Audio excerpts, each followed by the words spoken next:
Hi, everybody. Let me see if I can share my screen with you too.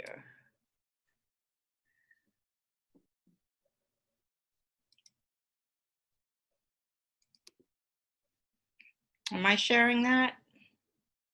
Yes. Okay, great. Great. Well, it's been an exciting day here today. We just had delivery of a huge tractor. So Dr. Hurtado is currently outside earth moving with his new tractor. He promises me that we have spent a fortune on a new tractor because he's going to do everything that we need doing around here. So we will see. Indeed. Okay. So we are on sound system week 6. And one of my colleagues in a group that I'm in, a phonology group, such things exist, put up this really hilarious clip. It's a British comedian, Mike McIntyre, and he is teasing about how the Australians and people from New Zealand pronounce their vowels, and it's very funny. And he says things like, there isn't a vowel that an Australian hasn't met that they don't like, because it's like Australia with like a long vowel. So that's all monophthongization. So he doesn't, of course, know what he's doing, but it's very, very funny. So you can have a crack at that. This is actually, I wanted to put it in, I wanted to put an example. Several of you did fabulous examples, particularly the people that I'm looking at, and Eri, Liliana, who used her dad, which was very cute. I wanted to have you listen to this one by Renee, because it's a really good example of what do you call it? Recasting. So she phoned her friend and gave her this dialogue, and then they called or texted or whatever, and they were supposed to do this dialogue together. And she had all these really great things about sociology, psychology, and she also included in their hypothesis, and you'll hear that her friend gets that wrong as well. So as she gets them wrong, Rennie recasts them, and you hear the speaker redo them and then carry on. So let's have a listen and see if you can hear all that. What classes are you taking this semester? I am taking sociology and theology. Oh, sociology and psychology? Yes, sociology and psychology, yes. Wow, those are interesting, and that's a lot. Oh, tell me about it. Due to my schoolwork, my personal life is catastrophe. Oh, it's a catastrophe? It's a catastrophe. I'm sorry to hear that. And I have a huge research paper for my theology class. For your psychology class? Yeah, my psychology class. Cool. What are you researching? Motivation, but I still need to figure out the hypothesis. Oh, motivation is a good topic. And I'm sure you'll find a way to narrow it down, and you'll find a good hypothesis. Hypothesis, yes. Thanks, I am working on it. Good luck. Nice, huh? That's a good job. So that is and apparently the friend wasn't making that up. That was, they were actually learning as they were going along. So I thought that was kind of an awesome exercise, and it's just the kind of thing that you can do to just raise awareness. I mean, you know, you can build, as much as anything else, you can build awareness for the importance of it. So that was great. So today what we're doing is looking at phonology and listening, which is super important. We have the PowerPoint, and then you have another reading post and activity.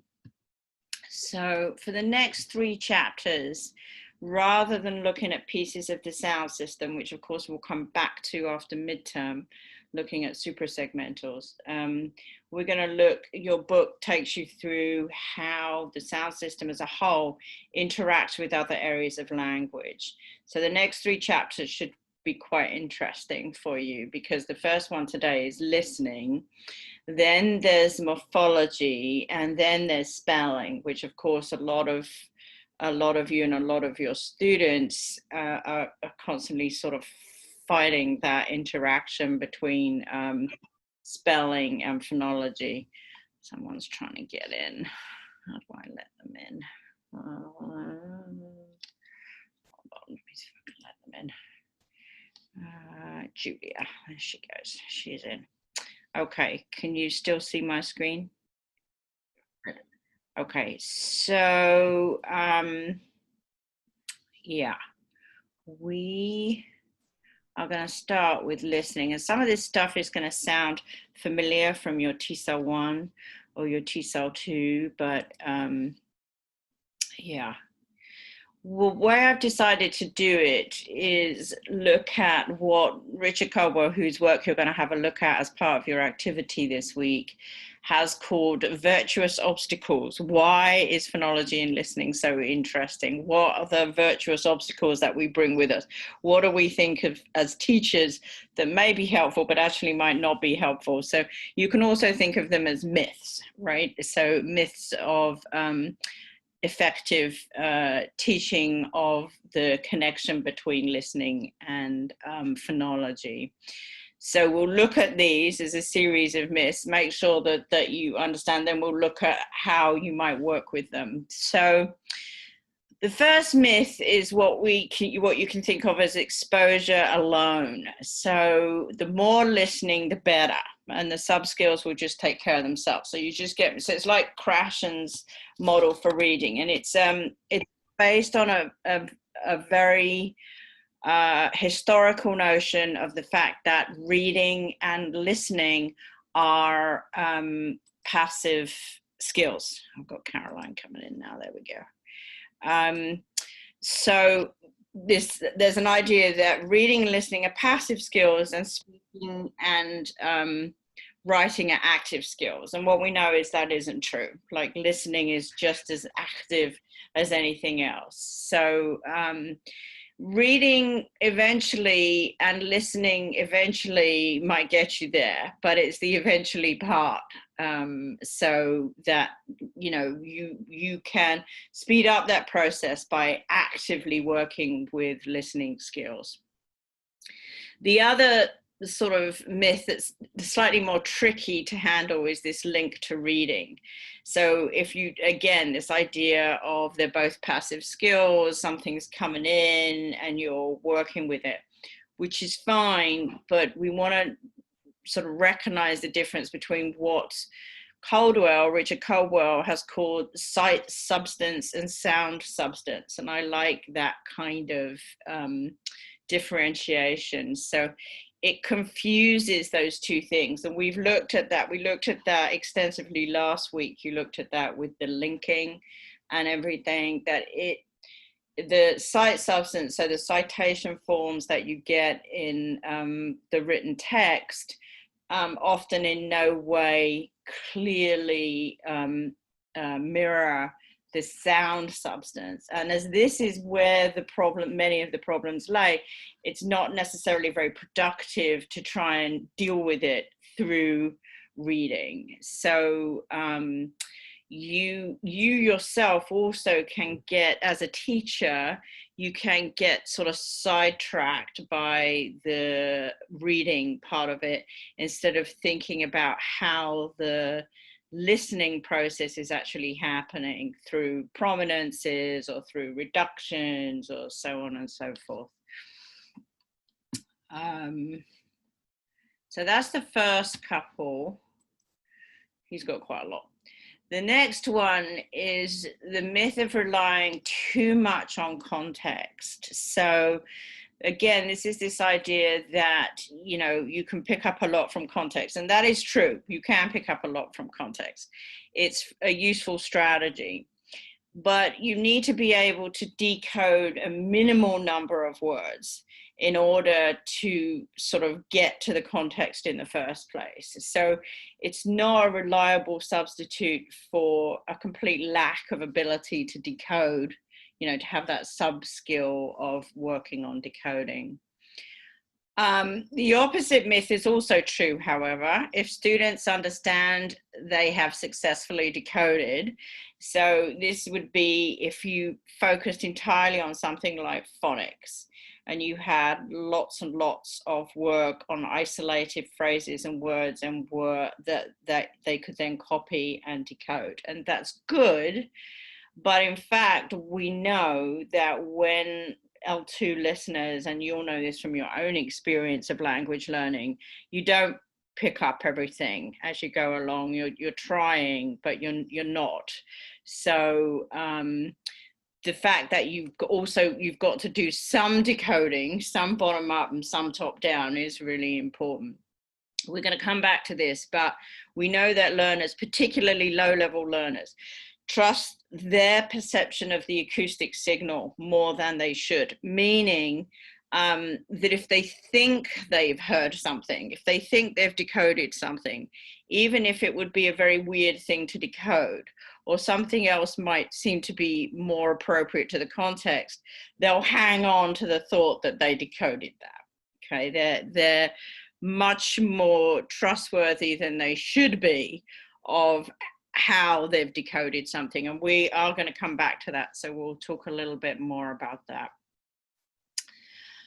Another thing that you often hear teachers say is just listen for the stresses, because English is heavily stressed and has super important prominences in sentence structure. So we'll look at this in the second half of the semester, but essentially thought groups come in little blocks, and we definitely have one stress at the end, and we often have one stress at the beginning. So it's sort of like a suspension bridge. That is true. And we do use that to highlight important information. But that kind of stress, and again, we'll come back to this in the second part, that kind of stress also depends on the context that the speaker thinks the listener is coming from.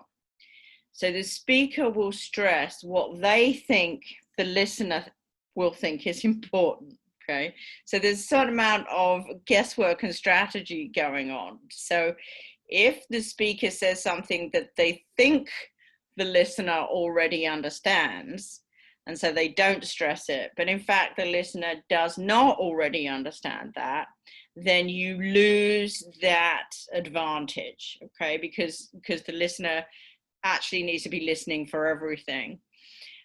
There's also a significant difference, as you know, between word stress and prominence. So learners often think that they're listening for the stresses on every word, whereas in fact, what you're trying to say is listen to the overall pattern. Again, we'll come back to that, but in something I was reading, they said, one learner said, yeah, it works, but only if you know what the word is to start with. If not, you tend to hear something else. And if you'll remember when we did that word stress exercise with the table where we had an Indian English speaker using a different word stress pattern and an American English speaker and what they heard two different words. So that can actually happen with your learners as well. So The next one is what's called the myth of first mention. And this is also something that's related to the idea of listening for stresses or prominences. This idea that an important word, if something's important to the current topic, conversation, lecture, or whatever, will be enunciated clearly and strongly and made prominent at the beginning, right? And then only after you repeat it a certain amount of times, it starts to lose its phonological prominence. All the research suggests that this is what you might call optimistic. Yes, if you've got someone who's an excellent lecturer or someone who's trying super hard to be very listener sensitive, then this can happen, and it's great. It's one of the phonology and listening for EAP, English for Academic Purposes, that you really want to work on, because if it's the talk is being done well. So for example, we often use, in my book, you'll see a teacher's use an example of a TED talk. The TED talks are often great because they're short talks. They get speakers that are good speakers. That's the whole reason they're doing the TED talk in the first place. So then this can work super well, but it doesn't always work well. And you can't guarantee that, whoever they're talking to is going to be as fabulously, good at it as a TED talk speaker. And in fact, I wanted to have you listen to this little example. This is again an Indian English speaker. She was a very successful TA, teaching assistant in biology, and she generally does a great job. So it wasn't, but in this particular incident, you can hear that she's not doing what the native English speaker would expect. So this is an Indian English teacher teaching American students.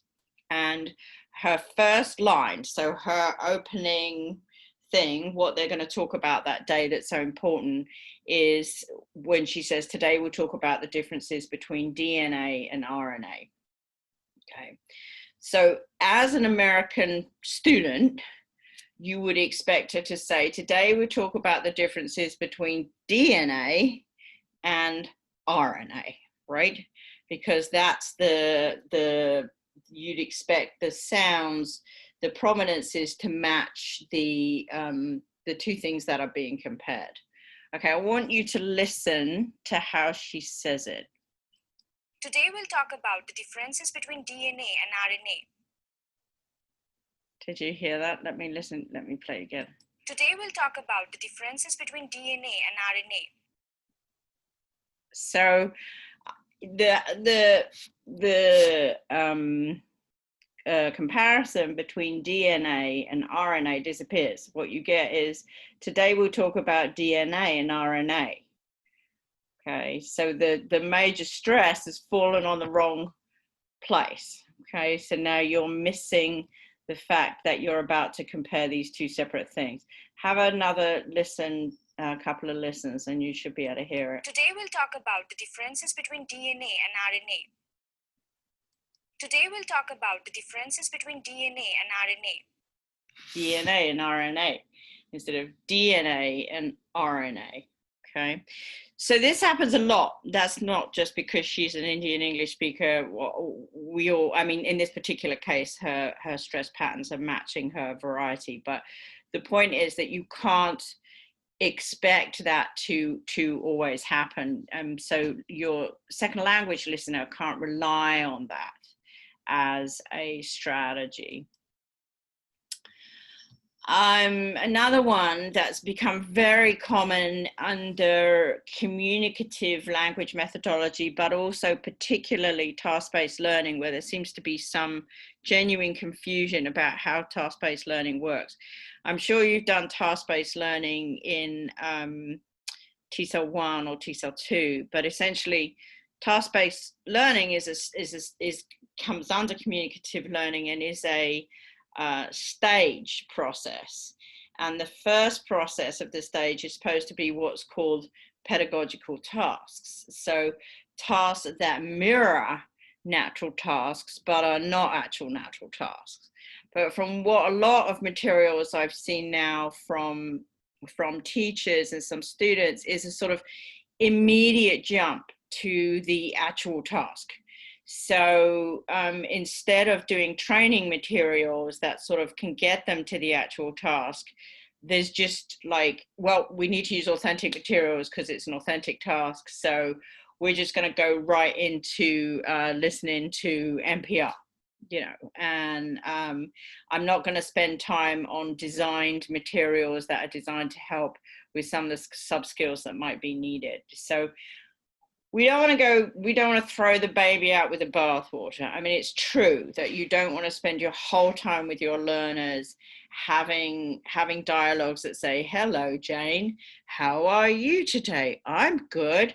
You know, you don't, but on the other hand, you don't want to abandon all your practice materials just for authentic listening. So, because of level adjustment is important.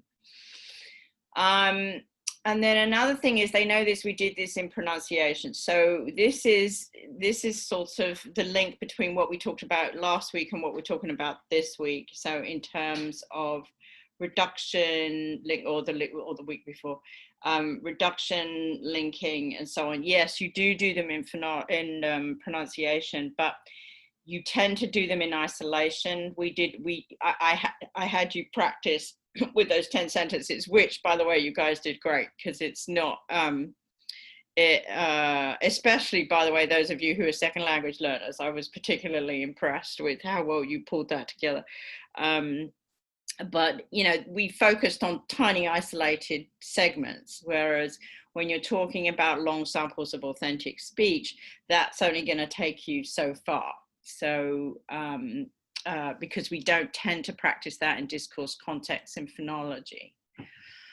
I think this is our last two. Yeah, he had a lot of ways in which we don't do a good job of teaching listening and phonology.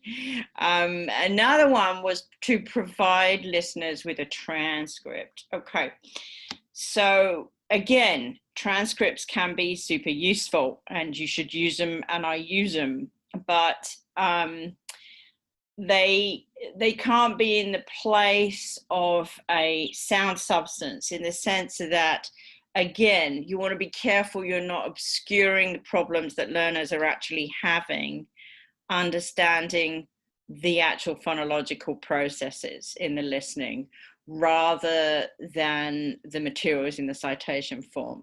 There's no way around it. And either you have your students read IPA, which is fine. I've had teachers who've had their students read IPA, and it's great if all your students read IPA, but there's going to be a lot of students now who don't read IPA, and as soon as you put IPA in front of them, they sort of freak out, and so you can't use iDialect very well, because iDialects vary between, so iDialect is when you sort of make up a spelling that sounds like the writing looks like, and we'll talk about that more with spelling, but iDialect isn't great. So essentially you want to limit your uses of really saying to your students, listening in phonology can be compared to a transcript of that, you know, a transcript of written citation forms, which is how you would have to do it unless you were using the IPA, okay?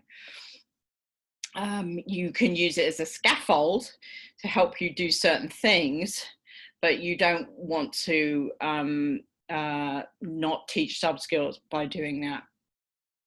This is another one that I've seen quite a lot with this last one with communicative language teaching, Teal.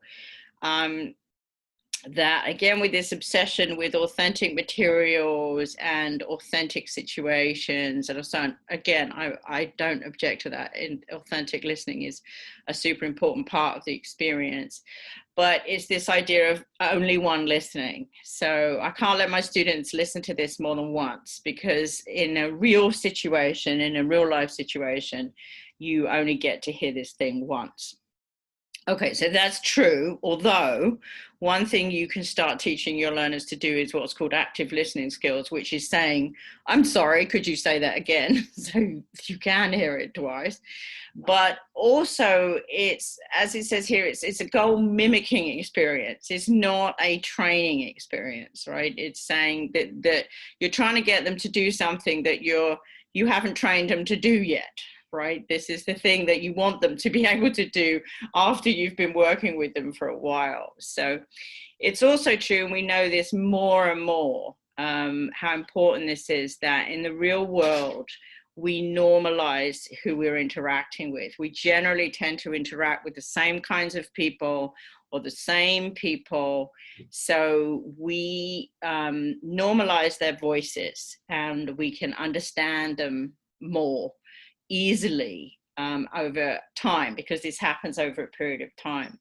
So we know this for native speakers and non-native speakers. So native speakers struggle all the time with speakers that if they're unfamiliar. I mean, I'll watch a movie with Sal in Scottish English, and I'm fine, but Sal's exposure to Scottish English has been minimal at best, and he's not fine. But there is nothing wrong with his overall, as you know, his overall use of English and so on. So this happens to native speakers as much as it happens to non-native speakers. So it's a myth to say that native speakers understand everything.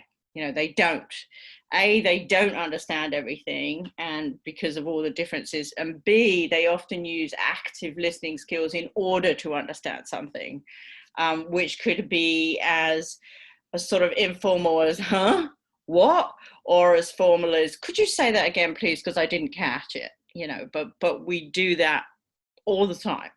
So you don't want to pretend to your listeners, that your students rather, that that's not a part of the process of listening. All right, so that's all the obstacles or myths that typically come up. Does anyone have any questions about those, or any comments about how that's the way they've taught or been taught? Or I have a semi-related comment. yes, Sarah. I just kind of thought of as you were talking about that last point. My best friend has 3 kids under 5, God bless her. And I can understand what her kids are saying when they talk to me. But if we are at a family function and her other nephews and nieces start talking, I have no clue what some of them are saying. So is that kind of that same, like, I've gotten to know how Wyatt and Reagan talk, but I don't understand some of their cousins.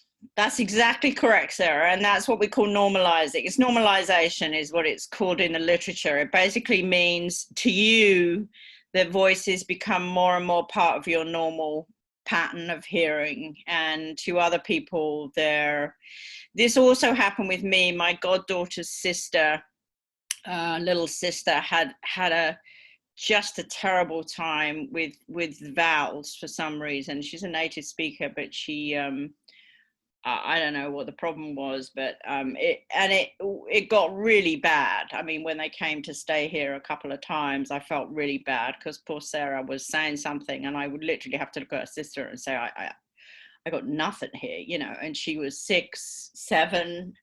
This went on till she was, probably 9 or 10. So so that's happened now. And of course, her sister would tell me exactly what it was that she was trying to say. So yes, that's exactly correct. And we do this all the time. So we certainly don't want to pretend to our learners that we don't do it all the time. It's nice to sort of mirror back to them experiences like that and say, you must have had this experience. you know, at some point in your native language where you've gone to a different part of the country, or, you know, another country, you're a Spanish speaker from Mexico and you go to Argentina and they say something and you're like, what? So, you know, yeah. I have another question / comment. Yeah. Now with now that we're watching so many movies on Netflix and streaming from home, I find that I can't live without subtitles anymore. Even with American English movies, I sometimes don't know what they're saying and I rely on the subtitles. And then and so I find that I shut off some part of my brain in listening and just depend on reading, and it doesn't, and my listening skills don't actually improve. Okay. Yeah. So great. And yeah, so two very important points. I'm going to start with the second one, because that is the thing about not overusing transcripts, because that's exactly what your learners will do. They will start reading instead of listening, because why wouldn't you? It's easier, right? So of course you would. So it's nice to use them as a scaffold, but you don't want to give them transcripts for everything that I've seen these textbooks now, and they have textbooks where every single listening has a transcript. And it's a huge mistake. And so and teachers use them, every single one. So instead of using them judiciously, but even if they didn't want to use them, everyone, they're right there in the student's book for them to see. So they can either listen or they can turn to the transcript and listen. And naturally, they turn to the transcript and listen. So it's true. It's the thing you were saying about Netflix and everything. We recently got streaming, and we're now, I don't know if anybody knows this show, Anthony Bourdain's No Reservations. I don't know if, yeah. So he basically goes all around the world and he tries out everybody's food. And they're quite good, actually, at just making you listen. Now, sometimes they have subtitles, but they're quite judicious in their use of subtitles. They obviously don't want to upset the world by sort of making it clear that Americans don't really understand anybody that's not American. So they're a lot more judicious than others. Sorry, Sarah, that was a stupid joke. But no, but it's a pretty fair point. So it's okay. I'll take it. It's my country too now. So anyway, I see some, like I watch this is all terrible things, but 90 Day Fiance, I think we've talked about this before, I don't know, but yeah, where they will literally subtitle everything. I mean, it could be someone from England who sounds a little bit northern, so not necessarily totally, so they're like, oh god, we've got a subtitle, so they subtitle everything. No Reservations is pretty good, but you know, literally every few minutes we're stopping that thing because I'm like, what? Or sounds like, what? And we have to stop and do that little mini rewind. So and I've realized on the little mini rewind, that's what they do. You do a little mini rewind and they put up a subtitle on it, you know, so because they obviously realize, oh, they're doing a rewind because they didn't understand. So so excellent points, Anne. And you know, if you want to allow your students to do some listening for fun, so and we'll talk about that later, and that, why not use subtitles to help them have fun, you know, but they shouldn't be using them for every training activity that you do.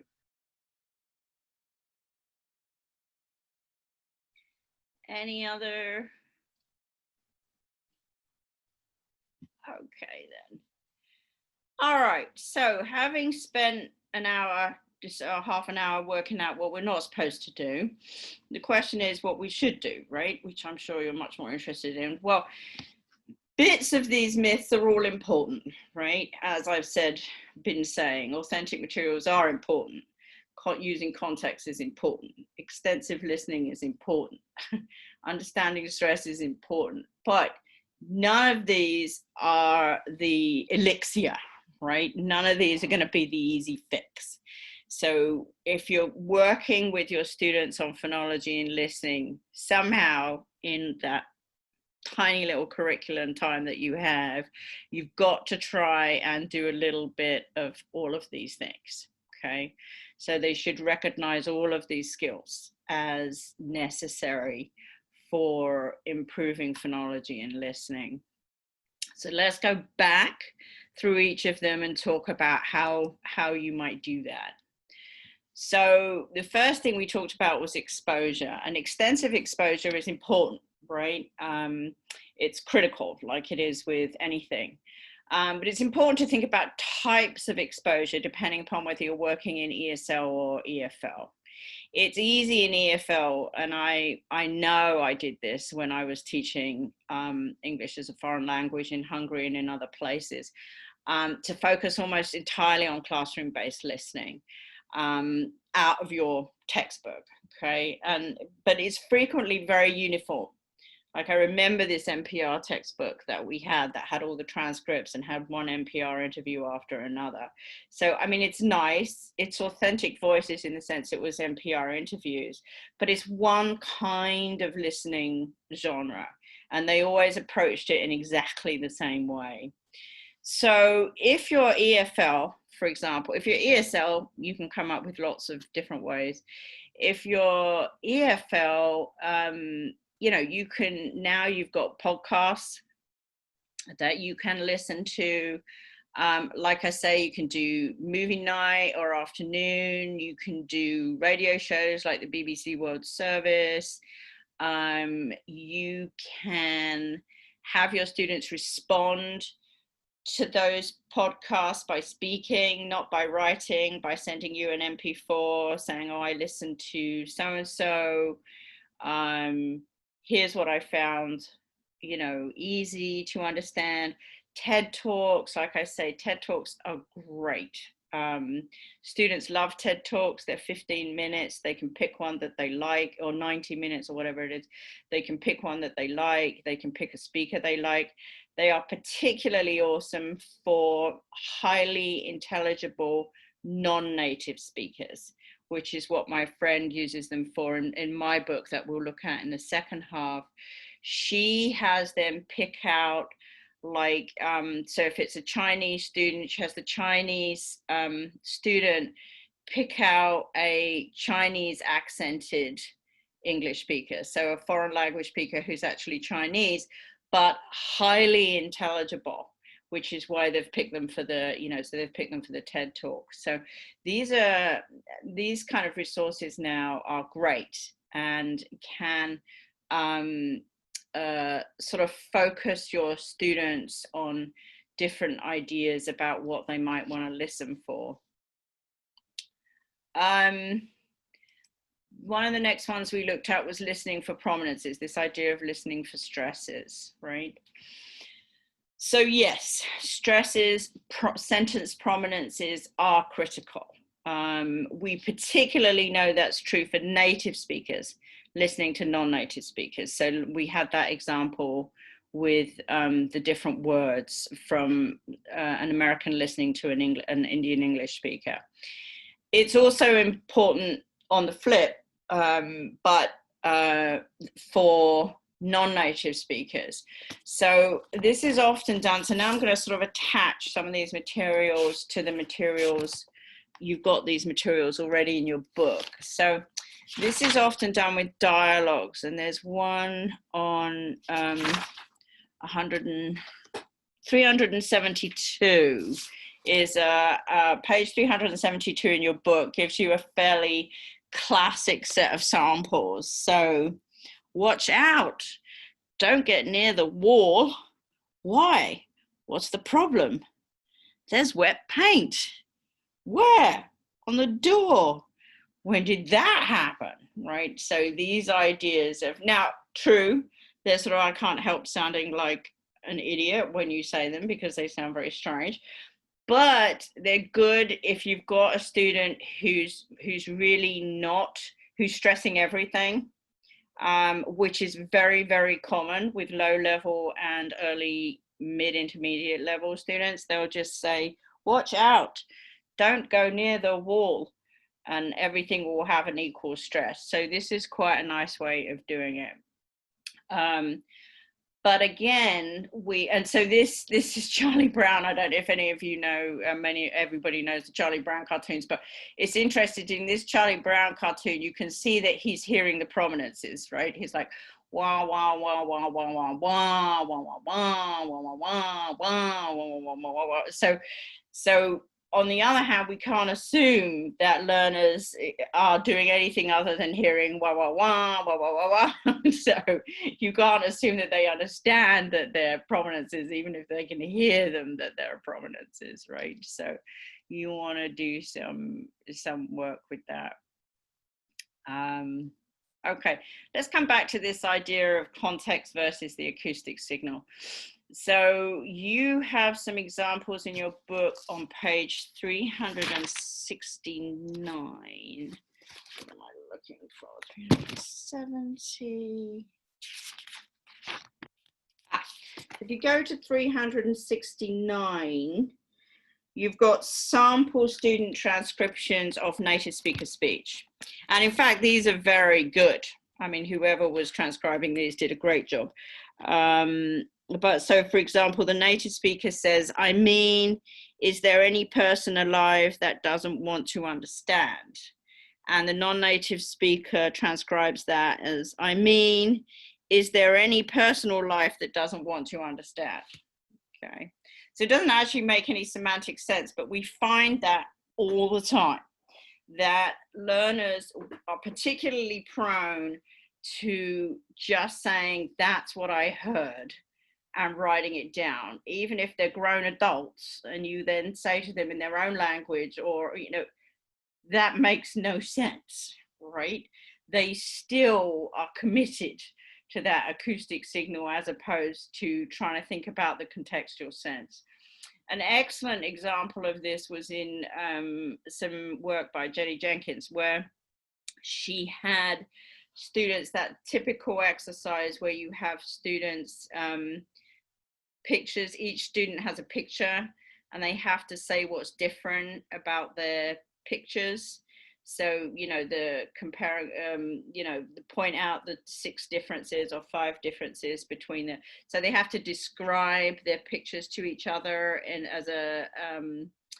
a couple, and one says, do you have this, do you have that, and they have to decide and circle what the differences are, and then come back together and see if they understood.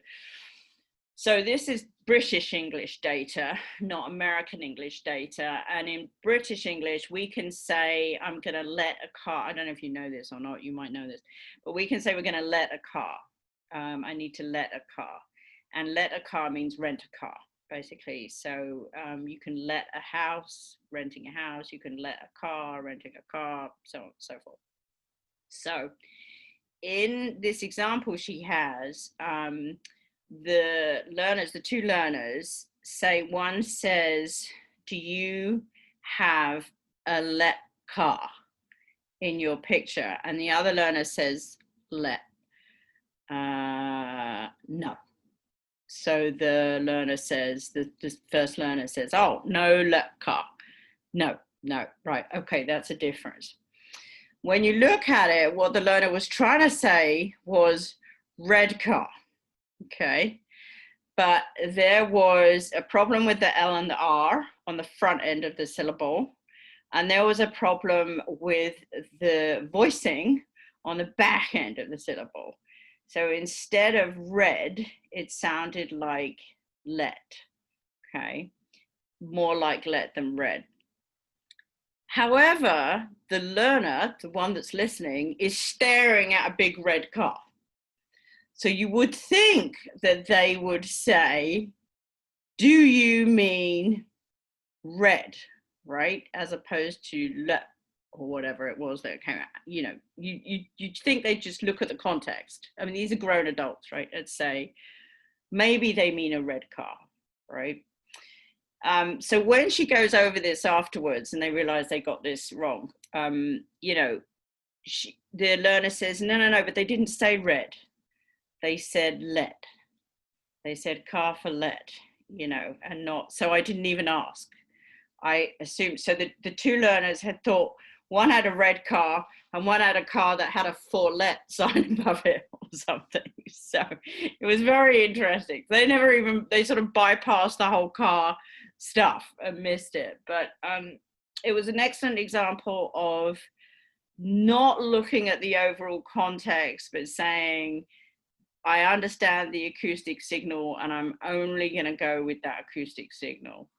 So this particularly happens with beginners, low intermediate. They rely on these bottom-up decoding strategies. And basically, the better they get at listening, the more they begin to transition to top-down strategies. So to being less committed to the acoustic code. But you can have these discussions with your learner. If you're teaching adult learners particularly, that is what is likely to happen. So they should always be aware of what they can, of what the context is, rather than completely trust their ear.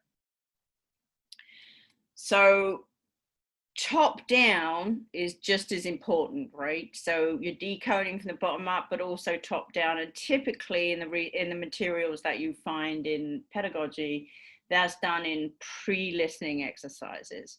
So you'll say, you know, we're about to listen to a lecture on the American government. So before we listen to the lecture on the American government, this is a lecture about the government. What do you know about how America is governed? And you're trying to get keywords and terms, right? The Senate, the president, so that all these words are front and center before they listen to the thing. So they've got some contextual. Here's some vocabulary that you will hear match the definition. So any kind of pre-listening exercise that fronts up the vocabulary that they're about to use. So there's a whole range of those kinds of activities, and some of them are in your book. And they're basically designed to give the learners a schema or a script in their minds to support their likely interpretations in their listening. But again, what you find with low-level learners is even if you do that pre-listening, they will often trust what they think they heard more than what is likely based on the pre-listening activity. It's very, very interesting. And it's a great little experiment to do, by the way, with your learners. Okay, another thing that you can do with top-down phonology and listening is to focus on the listening genre and then pick out what they might hear, particularly what they might hear that is made prominent.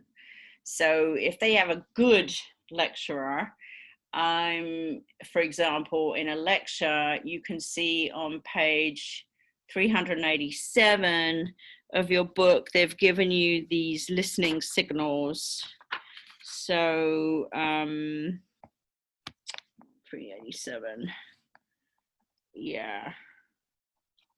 So in the lecture listening signal, so we've talked about now the next important thing, first, second, you can have them listen for those kind of things because you can tell them those listening signals are going to be prominent. Listen for them and they're going to be prominent. And generally speaking, they are, certainly if you've got a good lecturer. Some of my original work in intonation, I also found that, I think it's in the book, I also found that it depended on the intonation what exactly they were doing. So if the lecturer said so, they were summing up. If the lecturer said so, they were asking for something else. And if the lecturer said so, they were often like trying to add something else in. So all this now I hear myself saying so. Now was another one, was the same thing. There was a difference between when they used now versus when they used now versus when they used now. So you can talk about these kind of things with your students and build up their awareness of these kind of signals. Conversation has a whole nother set of signals, right? A typical one is actually, well, actually, you know, and it depends often then if people, well, actually, which often means I'm about to disagree with you. Sal, Dr. Tyler all the time uses basically. I don't know how many of you have been in class with him long enough now to know that he constantly uses basically. Now every time he does, you'll be like, but he's like basically, like all the time. And that's his sort of, so you can teach people to listen for things like actually, or I mean, so yeah. Some people say yeah, no, yeah, a lot. You know, you can listen for these kinds of things and say to your students, listen to who you're talking to. What kinds of things do they say? That also gives them much more of a sense of the fact that there's general listening, but there's also familiarity, you know, a focused familiarity on certain speakers. Note, by the way, that this is often a problem in listening examining, not so much now with the IBT TOEFL, but a lot of listening texts that we use to examine students don't carry these kinds of signaling words and so on. So this is a place where you want to start looking at authentic texts to communicate this stuff. Also Youglish, great place for this stuff, by the way. Some of you really like Youglish, some of you are not so keen, but it's a great way to see some of these little signaling words in different listening genres.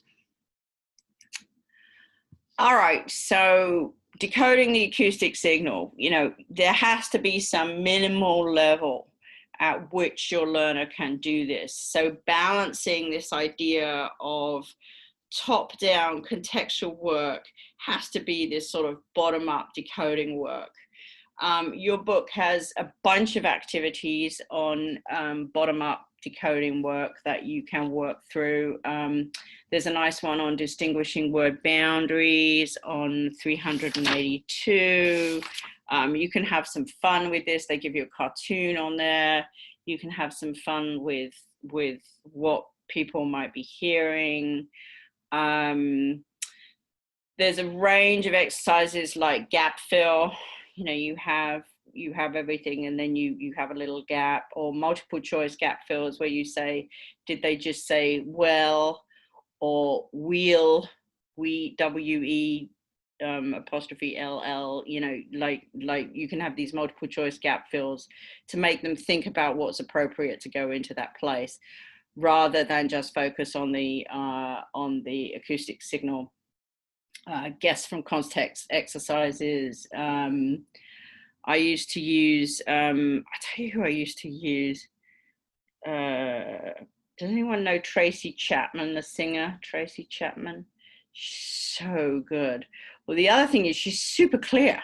She's like her in her songs.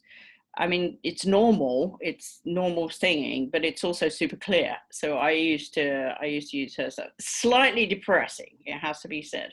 A lot of her songs are a little bit depressing, but super clear. So I used to do fill in the gap sentences with those. So that was a lot of fun. All right. Stop me if you want to add anything, but we're getting to the end here. Okay, we talked about this idea of first mention. First mention is this idea that you will enunciate very clearly, make very prominent the first time that you talk about something important. This is part of a larger thing that we're going to talk about in the second part of the semester, called using phonology to establish common ground. So basically saying, I think you know this, thus I will downgrade it in terms of sound substance. I think you probably don't know this, thus I will upgrade it in terms of sound substance, right? So that's the idea of this little model right here. You've got speaker A and hearer B, and they come to any given interaction expecting a certain amount of common ground. Okay, that might be a lot of common ground if you're two family members. If it's you talking to your mom or your dad or your daughter or whatever, you would expect quite a lot of common ground, right? That middle thing is going to be quite big. But if you've got two strangers coming together, that will get a lot smaller, right? In order to have an effective, successful conversation between two strangers, you have to put in a lot of stuff to make sure that your common ground is very similar. Now, common ground applies across all linguistic systems, you know, the vocabulary you use, the syntax you use, but it also applies to phonology. So you tend to make things that you think are less likely to be common ground more phonologically prominent. And this is one of the most effective things you see used in things like TED Talks or very good lecturers, where they will really focus on making it phonologically clear that this is an important thing, and they want to make sure that you know it. They're not sure it's already in your common ground. So it's great and it's good, but those strategies rely on the fact that speakers are trying to be understood, right? Like when I do these lectures, I'm trying to be understood. So I know I tend to be more sort of, oh, you know, and my stresses are with my hands as well as my, you know, whatever. But in other words, they recognize that some things are going to be important and they'll try and do it. But in actual fact, and again, we're going to come back to this and this idea of common ground because it's super important in when we do suprasegmentals. In fact, in reality, how hard speakers are trying to be understood actually varies quite widely. Some speakers really don't seem to care much one way or the other whether you understand them. So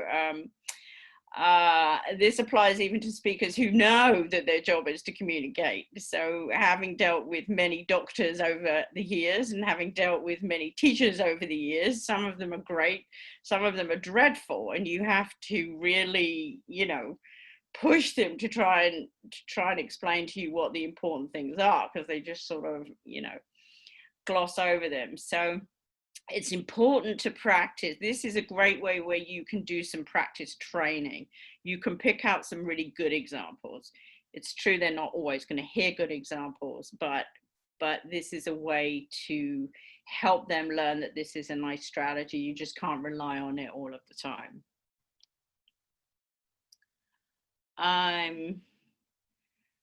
Transcripts and reading. All right, so we talked about this and we just talked about it again with Anne with the subtitles and whatever, and it's true. What happens is what Anne explained is that you end up doing the easy thing. Why wouldn't you? I mean, it's the same way when we were talking about children being bilingual, right? They want to go to the easy thing. Oh, that was in SLA, sorry. But anyway, when we were talking about SLA and bilingualism in that class, you know, children, unless you force them to speak in two languages, children will tend to gravitate towards one or the other because it's just easier. So obviously, if you constantly give people transcripts, they will use them. Now, that said, some listening genres obviously have a closer relationship to the written word than others. So there are some kind of nice types of listening that are well suited to transcripts. So one of them is the movies, for example. Movie subtitles are great. I like those for some fun listening. Narratives, any kind of narratives or storytelling, instruction manuals, YouTube videos, any of those kind of things are great, you know, to use transcripts with. Formal speeches, I've used transcripts of Obama's presidential speech, which, you know, the transcript and the citation form of the words fit very well together in those kinds of things, okay? ironically, we tend to use them for weird things like that little dialogue that I just did, where it said, watch out, there's paint, and that's weirder, right?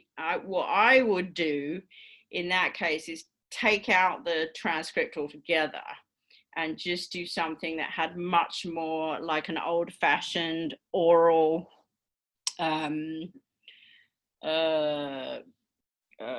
you know what I'm talking about, what's behaviorist kind of audiolingual, thank you, audiolingual kind of effect, where I would have them repeat the dialogue and then repeat it back to me, and then we'd work on it, and we just wouldn't bother with the transcription of it at all. We would just do it that way. So it can be helpful at the beginning, early stages. There's at least one person in this class who is teaching, tutoring someone who is illiterate in their first language as well as in English. So in that case, that kind of thing is not useful at all. So you want to find a different way to approach it, like using more old-fashioned audiolingual techniques. Certainly getting away from transcripts for everything, particularly things that don't transcribe well, like conversations, and by the time you're in mid-intermediate, high intermediate, it's not the best idea in the world. There are other things that you can do to scaffold other than using transcripts.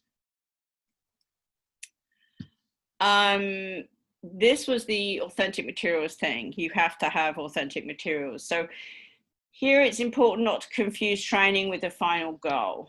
Okay, extensive listening to authentic language isn't going to allow your learners to bypass all problematic decoding issues.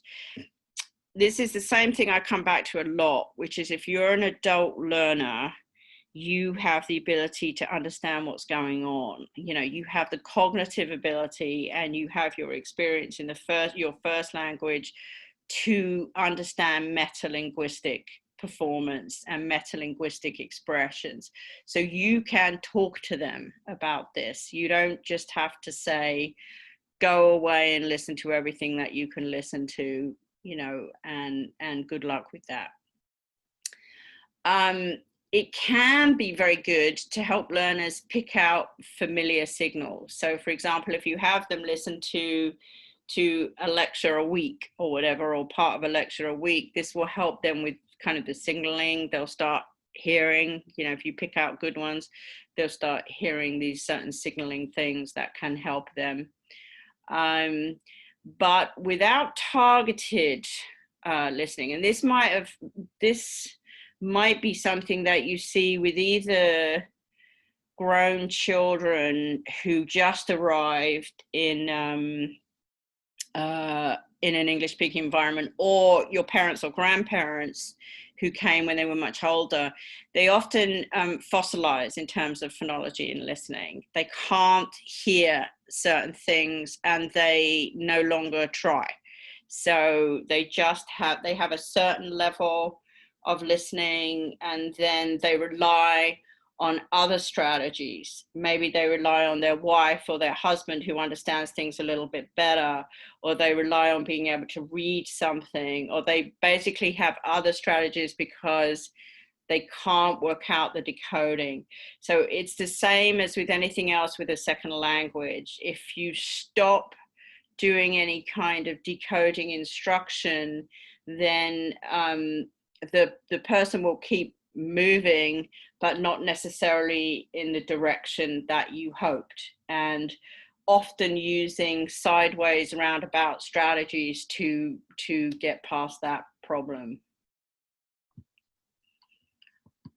All right, and the last one was, this should be one listening only. Okay, so this again confuses training with goal, right? And also relies on a mistaken impression of how we effectively listen most of the time. We are totally aware that there are familiar and unfamiliar voices or accents. We rely on that every single day. We get used to hearing those voices. Learners need time and practice in just listening to voices, different kinds of voices, preferably lots of voices and lots of the time. Okay, and they don't have to necessarily do anything with it. You just want to expose them. So this is the underlying rationale for the accent coach that some of you did and liked. I know some of you, again, weren't too keen, but some of you liked them. This is something called high variability phonetic training. We looked at it before. That basically you have one vowel and you have many different speakers speaking that vowel. Well, you can also do this with multiple renditions of one piece of discourse. One place I've used that with learners is the place that you just did, the IDEA archive, the International Dialects of English archive, because you have parts of them all saying the same thing, right? Comma gets a cure, right? So your students can listen to all of them. So that's the same text spoken by multiple people multiple times, and that can help train the ear in different phonetic spaces so that they can shift that vowel paradigm either a little bit front or a little bit back or a little bit longer, or and start to recognize that in, for example, like when you look at that, if you look at that joke, that New Zealand joke we had at the beginning, the New Zealanders have a very front. So instead of saying deck, they'll say dick, dick, dick. So all at the front. And but then every other vowel goes with that too. So even their back vowels are a little bit more front, right? So basically what you're doing is getting your learner used to that shift in that whole phonetic vowel space a little bit. Or the Australians, will start lengthening their vowels. Same vowels, but they'll start getting longer. So as your learner, not wise to do that when they're beginners or very low intermediate, but by the time they get to mid intermediate, high intermediate, then this is how you can help them understand that there are these different spaces and practice them. So overall, lots to consider with listening and phonology, and things that as a pronunciation and phonology teacher you want to think about. Also, hopefully some of the things that we've done here will ring true when you're teaching. Like you will hear someone say something, or someone will explain their problem, and you'll say, yeah, that's probably because X or Y.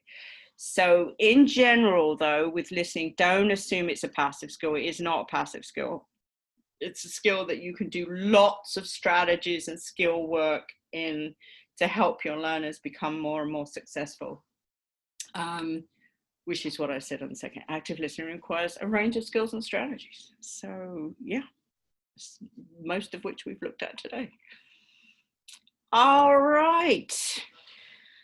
So that was the downside of certain myths, and then the upside of the same stuff. So any questions or comments or thoughts?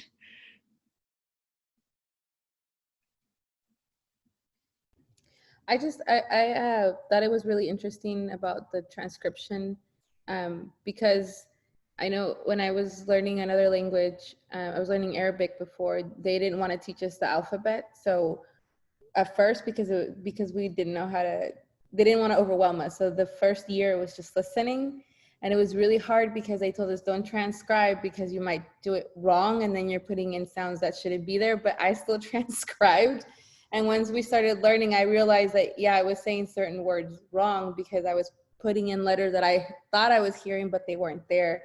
But I never thought about that for English, that would also be, you have to be cautious you know. Yeah, and don't get me wrong, I think, you know, transcripts can be a great scaffold. It's just what I've seen is like people say, well, let's practice this, and then here you go, I'll give you the transcript. So now you can look at it, you know, instead of doing the whole activity and the practice and the homework and with no transcriptions whatsoever, you know. So did it drive you crazy, Liliana, or did you appreciate it after? No, I started learning on my own to get the alphabet. And the thing is that because the I was learning the local, the Darija, so not that Arab, not even Arabic, but like what they speak. And so there's no, like, the people when they text each other, Moroccans, when they text each other, they use like numbers and letters to transcribe their own speech. Right, Because they don't use the Arabic letters. Sure, Yeah. So then, yeah, no, I tried to transcribe it. I had a similar issue with when I tried to learn Chinese, and they immediately introduced pinyin, and actually I realized that it was playing into all the wrong parts of my I don't remember what the consonants are, to my shame, for those of you, many of you that speak Chinese, but there's two consonants that I just couldn't distinguish. I couldn't get them.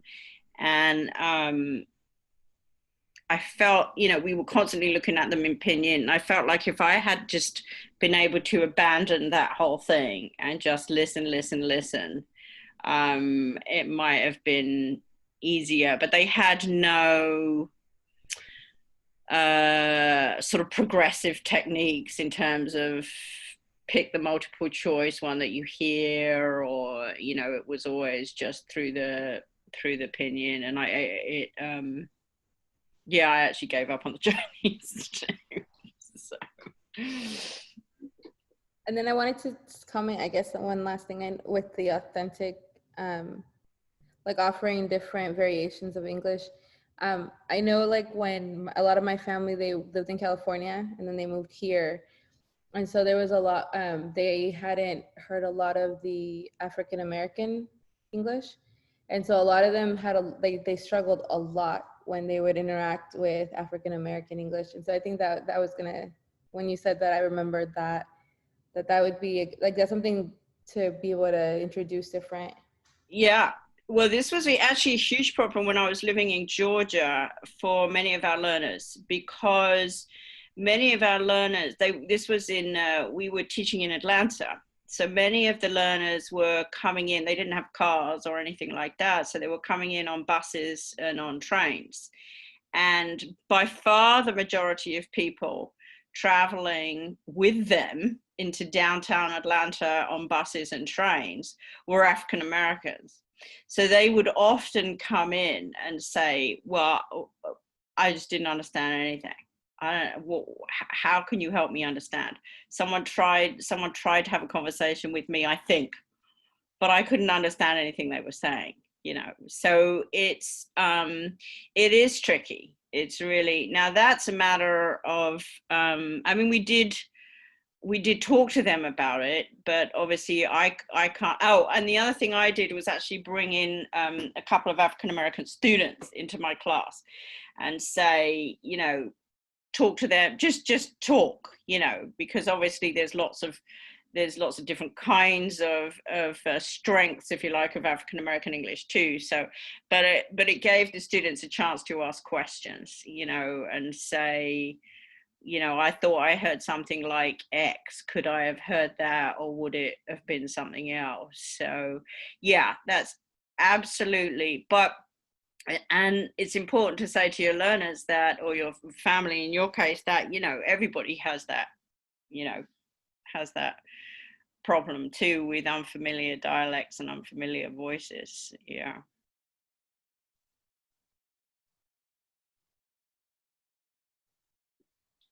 So in this chapter, a lot of it is listening strategies that I assume are kind of universal to learning any L2. I'm guessing.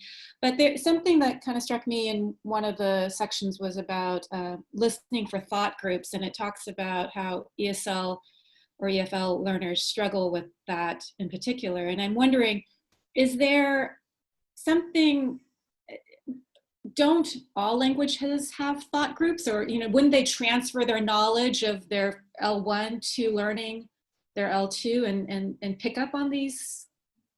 Yeah, that's a great question. And we are going to spend some serious time with thought groups in the second part of the semester. So I'm sorry that this is a bit fractured in that sense, but I couldn't work out a better way to do it.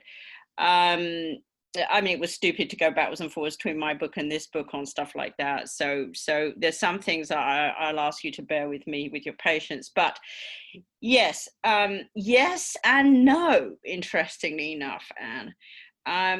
Yes, languages do all have thought groups in the sense of concept groups, if you like, of how they, but the way in which they are put together can be very, very different. So I don't think this even stayed in my book in the end, but my clearest example was, again, Sal Atalo, who said, the point at which I finally started to understand English was when I realized that the idea groups went da da da da da da da da da da da da da da da. I said, instead of Italian, which goes da da da da da da da da da da da da da. So he said, finally, I felt English. I felt like I could speak and understand English. I realized that it was a total difference in how you put a unit together and what the final thing was. Same with Chinese, apparently. Yes, there are boundaries of syntax and prosody.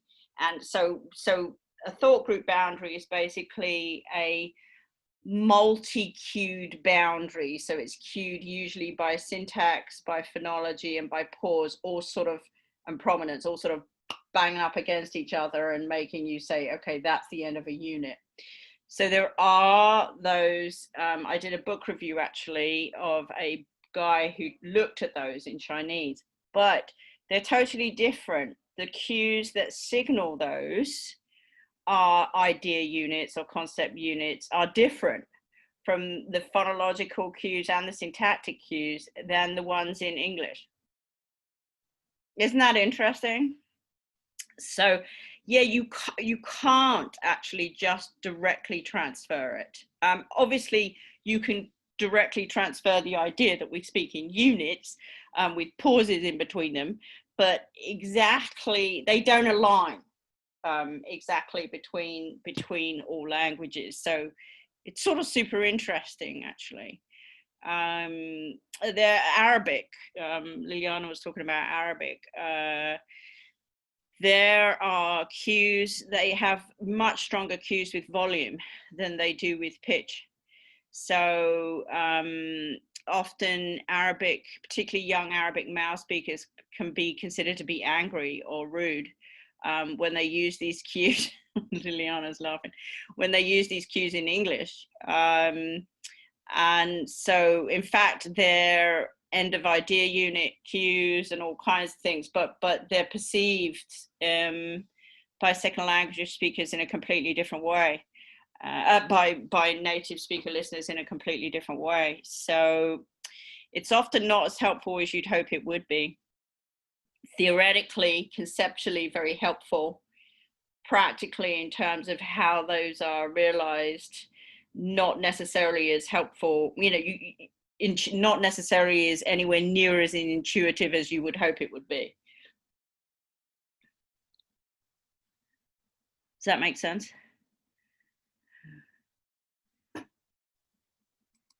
Anybody else got any?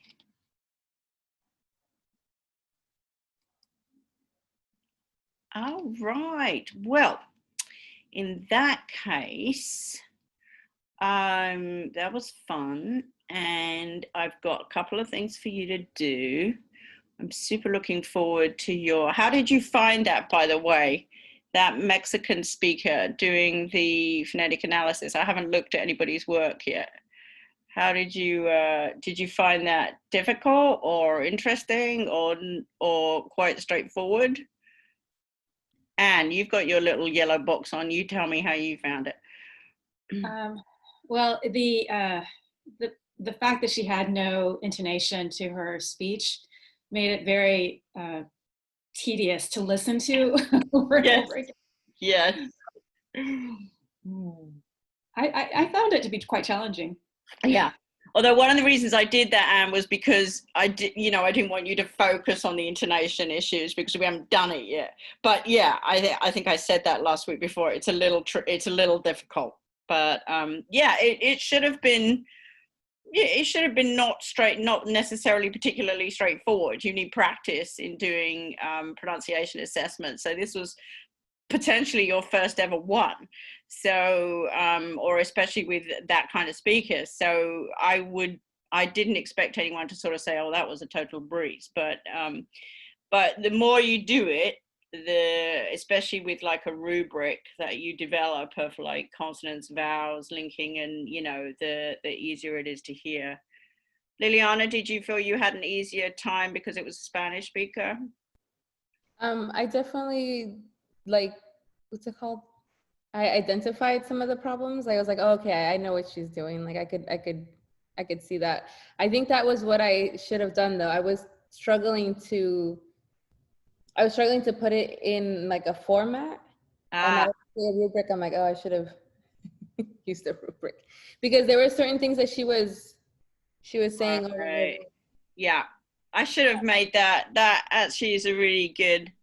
I should have done when I do that next time, I think in next fall, I will make that clearer. I will actually give people a rubric because I didn't make that very clear. I did notice that she started, I don't know if it was like that she was just fatigued at the end. Like she just started growing, like because she was reading. So yeah. I could almost hear her, like her vowels almost went completely to the Spanish. I could tell she just like, okay. Yeah. I sort of felt bad for the chick actually. I was like, oh God, this is such a struggle. Because in the end, she kind of came up more alive when she was like giving her personal narrative. You could hear more of the. Right. Oh, I'm glad you listened to all of that. That's good. Yeah, that's good. Good. All right. So then your reading post is just question 4 on the top of page 392. It's just a single. It's going to ask you to look at.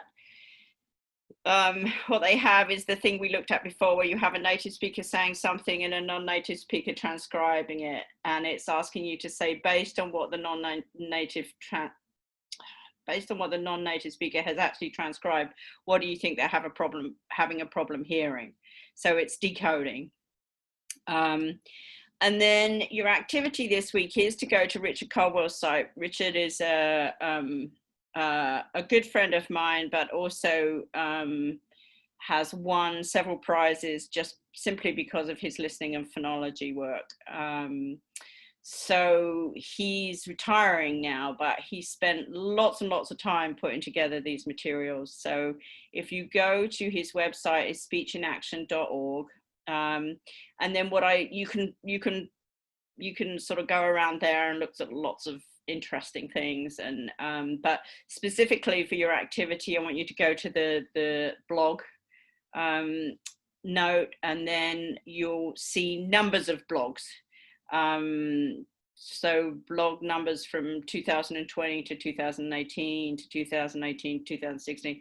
So this is in the 2020 to 2018 block, and you'll see the blog number 47, 48, and 49.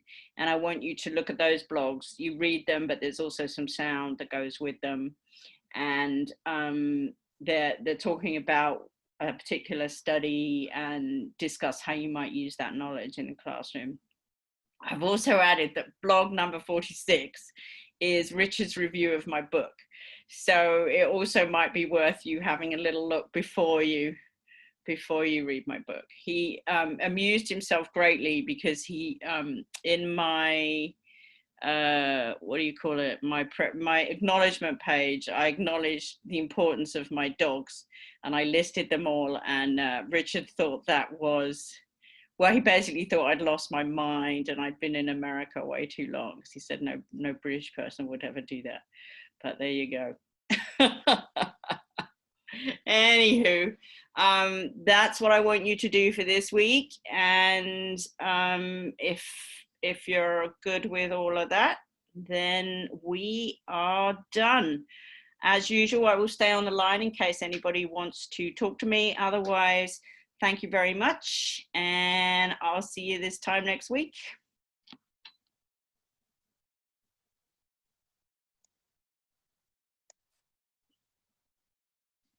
Bye.